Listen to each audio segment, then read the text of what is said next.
আসসালামু আলাইকুম দর্শক, আশা করি সবাই ভালো আছেন।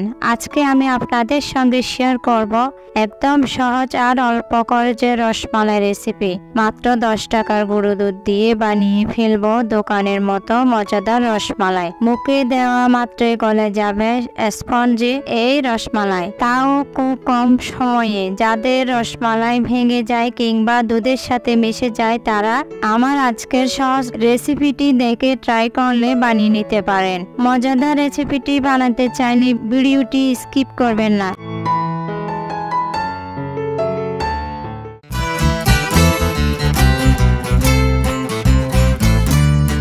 সবার প্রথমে আমি একটি পাত্রে 3 প্যাকেট গুঁড়ো দুধ নিয়েছি। আপনারা চাইলে আরো বেশি নিতে পারেন। আর আমি এখানে ডানো পাউডার দুধ ইউজ করেছি। আপনারা যে কোনো ব্র্যান্ডের গুঁড়ো দুধ নিতে পারেন, তবে আমি ভালো মনে করি ডানো হলে। দুধ নেওয়ার পরে এবারে 2 চামচ ঘি দিয়েছি।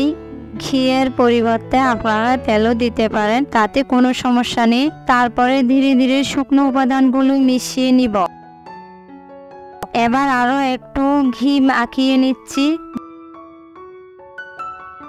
দেখুন, এরকম মুঠবন্দি করলে বুঝতে পারবেন পারফেক্ট হয়েছে কিনা। খেয়াল রাখবেন ডোটা যেন বেশি শক্ত না হয়, হালকা আটালো হবে। এদিকে একটি বাটিতে একটি ডিম ভেঙে দিয়েছি।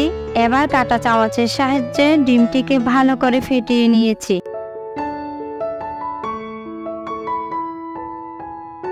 ফেটিয়ে নেওয়ার পর গুঁড়ো দুধের সঙ্গে অল্প অল্প করে মিশিয়ে নিতে থাকবো, যাতে করে সফট একটি ডো তৈরি হয়ে যায়। এবারে ঢাকনা দিয়ে 10 থেকে 15 মিনিট ঢেকে রাখবো।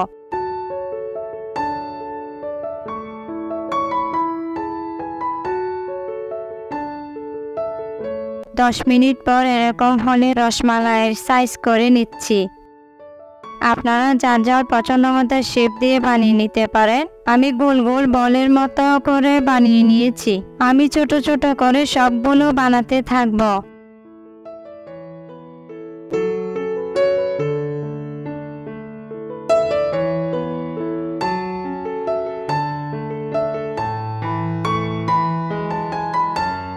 এবার মালাই তৈরি করার জন্য আধা কেজি তরল দুধ ঢেলে নিব।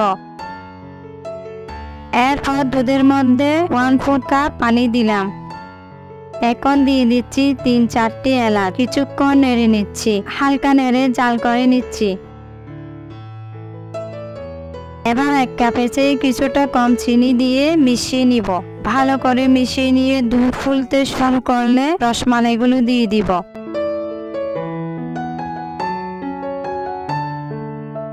এবার ঢাকনা দিয়ে কিছুক্ষণ সিদ্ধ করে নিব।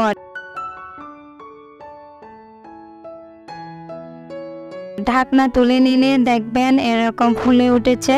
ঢাকনা নিয়ে নিলে ঠিক হয়ে যাবে। দেখুন রসমালাইগুলো হতে শুরু করছে। আপনারা চামচ নিয়ে নেড়ে নিতে পারেন। এরপর আবারও ঢাকনা দিয়ে প্রায় আধা ঘন্টা হাই হিটে রেখে দিব। এতে করে রসমালাইগুলো মিষ্টির মধ্যে ঢুকে যাবে। 30 মিনিট পর ঢাকনা তুললে এরকম দেখতে পারবেন।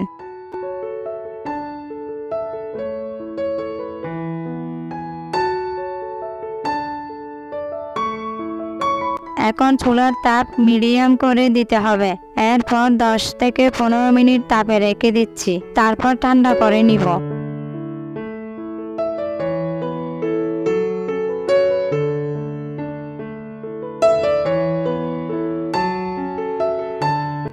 এবার রসমালাইগুলো বাটিতে নিয়ে নিলাম।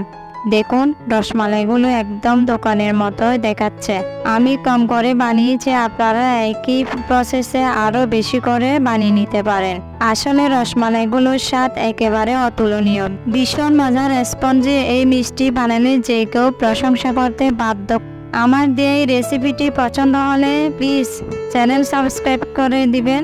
এতক্ষণ সাথে থাকার জন্য ধন্যবাদ। আজকের মতো এখানে বিদায় নিচ্ছি। আল্লাহ হাফেজ।